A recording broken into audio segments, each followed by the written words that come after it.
So it's Saturday morning of Masters Week. Elk, you have returned to Houston from Augusta. How was your time at the Masters? As if I really need to ask. It was fantastic, Diane. We opened up yesterday morning very early at the golf course. We went out and put some chairs on hole number 9, made our way over to the driving range and watched the guys warm up. You know, we got out of there just in time back in Houston. All this weather has gone through. It's left Houston soaking wet and very cold, and that's on its way, and we're just seeing it now arriving in Augusta National. All eyes right now on Tiger Woods is just birdie number 15 to get inside the cut line by 1 stroke. Yeah. So that's exciting. But I'm telling you something, Diane, I don't want to say that I'm, yes, I am sane. I picked 2 guys this week out of my 3, and it's shaping up to be a battle out of Brooks Koepka and Jon Rahm, I believe. Could the golf gods have written it any better? If we get to the final round on Sunday and have Koepka and Rahm in the last group with a couple of strokes between them, battling it out is going to be just unbelievable. I am going to just be the bold one and say it. Koepka's going to win this.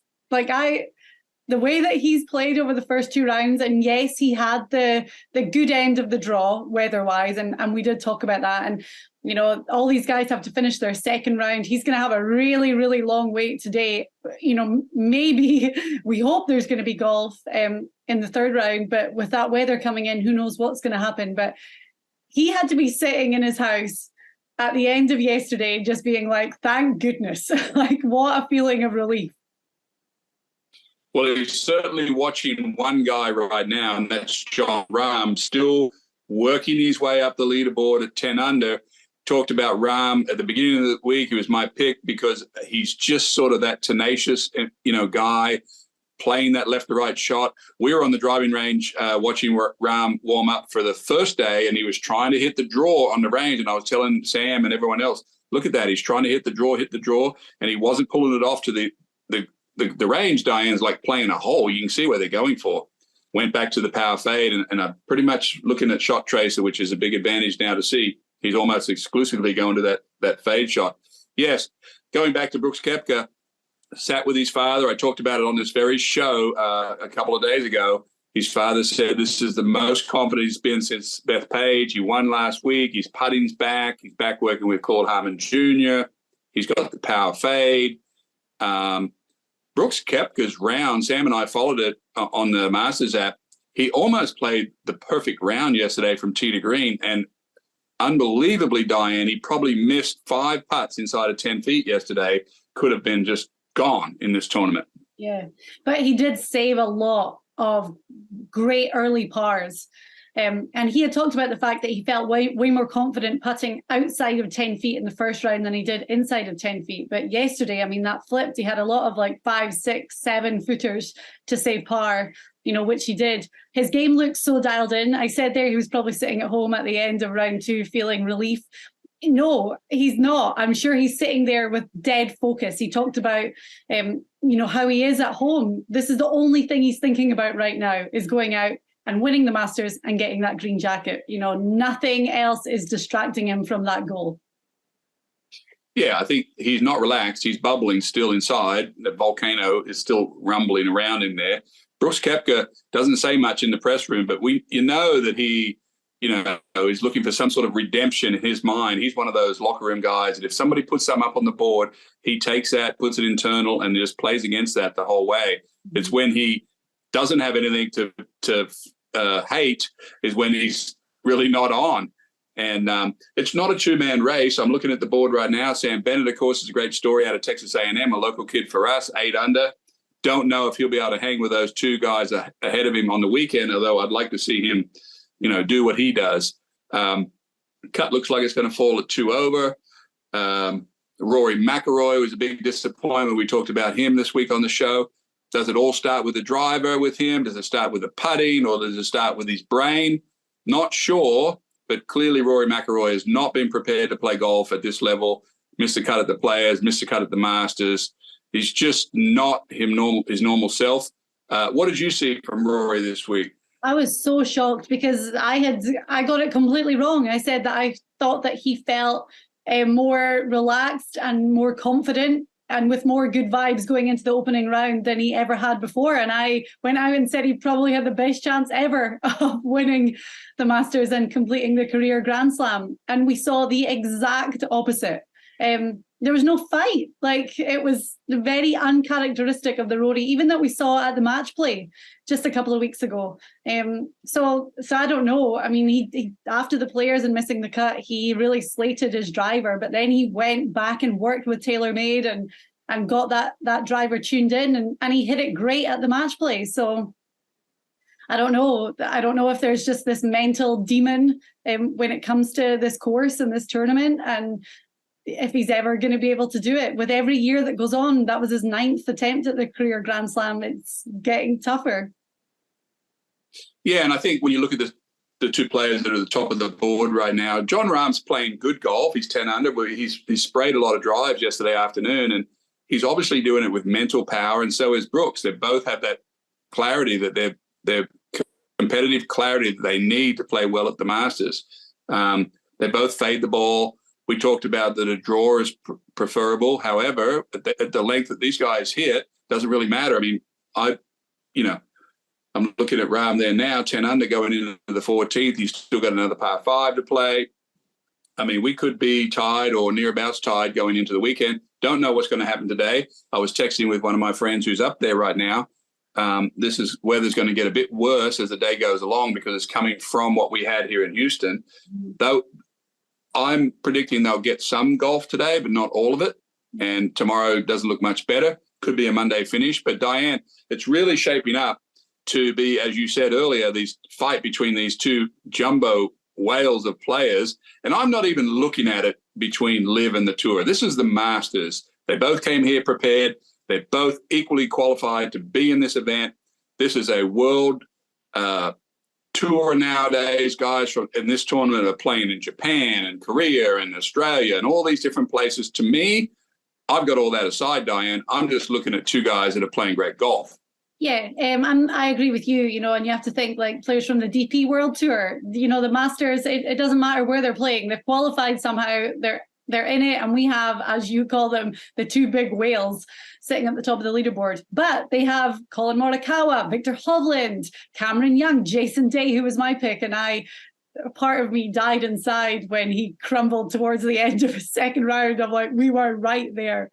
Sam Burns, Jordan Spieth, Phil Mickelson is in there. And I watched his interview from Friday, and he said that he's so close to doing something amazing. And we've all seen that he seems to be a shadow of himself. He's not that charismatic, smiley, happy, fan favorite Phil that we were used to seeing. He's a lot skinnier too. But the confidence is obviously there. Yeah, there's certainly a respect for Phil Mickelson when he comes back to Augusta. We talked so much in the beginning of the week about how you play this course. What does it take to do well? We saw Freddie Couples break the record an hour ago of making the cut at 63 years old and 6 months or something, broke Bernard Langer. Nobody breaks Bernard Langer's records. He'll be back next year. He'll probably make it when he's 70. We did talk about at the beginning of the week, historically speaking, Diane, the third biggest characteristic of playing well at the Masters or winning it is bogey avoidance. Brooks Koepka's only made one bogey this week. Jon Rahm is on the same track of just saving pars, doing what he needs to do to stay in it. We've seen guys fall down the board. Of course, Rory McIlroy not being able to handle bogey avoidance. Victor Hovland's been slightly disappointed. I'm just looking at the board over my eye here, Diane. Victor's kind of struggling a little bit in the second round with his putting. It's going to be very difficult with Rahm and Brooks at the top of the board at 12 under, let's say. In this kind of weather, can someone like a Jordan Spieth, can Morikawa, can someone shoot 5-6 under? I don't know. They're predicting 30-mile-an-hour winds this afternoon. It's going to have to be someone below is going to have to play really well, maybe 1 or 2 under, and the guys at the top are going to have to come back. But right now, Diane, it is a big ask to touch these two at the top. Yeah, and as we said, Jason Day is my outright favourite. Jon Rahm, Brooks Koepka, two of your picks. As much as I want them all to do well, I feel like I'm really rooting for Sam Bennett, the amateur, who just has played great. He's got this fantastic backstory. His father passed away. Fantastic was the wrong choice of word there, but he's battled a lot to get where he is. He's got fantastic raw talent. He's confident, but he's modest at the same time, and he's played his ass off for 2 days. So we just want Sam Bennett to hang on in there. And he said himself that when his game is on, he's capable of going out there and doing something special over the weekend. Yeah, and Sam Bennett's not a long hitter. He's only averaging like 276. So I like that we've all talked about how much power you need to play Augusta National, and we've seen Larry Mize and Ben Crenshaw and Jose Maria Olazabal, all the Seve Ballesteros, not the longest hitters, win this tournament. It's nice to see that model is still alive, Diane. It's also nice to see the model of college players, U.S. amateur champ they're almost ready to be tour players, Diane, when they're still in college. And it's amazing to see compared to what I went through when I was coming through and looking at the tour, and Jack Nicklaus was still playing, and Tom Watson was like, I can't compete with those guys. I'd like to be out there with them. But these guys are thinking slightly different, Diane. They've got everything sort of lining up more to be a tour player younger. Mm-hmm. Sam Bennett, he has a lot of work cut out for him. I think he would probably be happy with those two playing behind him and him being the second last group at 8 under. Looks like Rahm will probably get in. He's through 14 at 10 under. He could make one more. Those two in the back, Sam just in front of him. That'll be I think a slight relief for the weekend. I think so too. And the way it's looking right now, if he played alongside Colin Morikawa, you'd think that would be a great pairing for us to watch, but also for both of them as well. Yeah, and I think Diane is shaping up to be possibly a Monday finish. The weather doesn't look much better. They won't probably get all their afternoon round in today with intermittent rains, big storms coming through, cool weather, big gusty winds. So Sunday, got to finish Saturday and then try to get into Sunday, and then could go to Monday. But, I'm glad I'm back home. I'm glad I'm going to be watching it. I'm headed to Ireland for a wedding, so I will be checking in with you over there. We'll, of course, do the show for next week, but I may actually not miss Sunday round now because it may go to Monday, and I may get to see it in a pub in Dublin. That would be kind of cool for me. That would be amazing. Definitely be wearing your green. And it might not be good news for Jordan Spieth, who is within reach right now, and might not get that third consecutive Easter Sunday win, regardless of how he plays. Yeah, I mean, we've got a nice leaderboard, let's face it. Brooks Koepka is a bit of a shock to the system, to the golf world. He could essentially flip the sort of golf industry on its ear if he wins this tournament. Live Tour would then have the last two major champions sitting over there.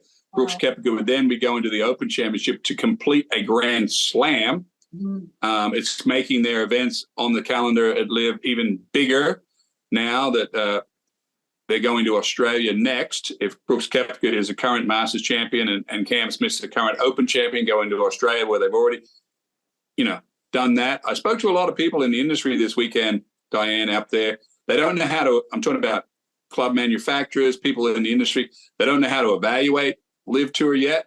But I did not hear one insider tell me that they're not against it when it's overseas, when they're playing in Singapore and Australia, because it's bringing a lot of top players to corners of the world where they don't see them. Yeah. And where the friction appears, what I'm hearing, is when they're both in the US at the same time. Uh-huh. That's where the friction really gets going. Yeah. Is there a future for Live outside the US and the tour in the US? You bet. But that's not my spot. But yeah, and Australia as well. I mean, when they go to Australia, it's going to be massive over there, like enormous. Yeah.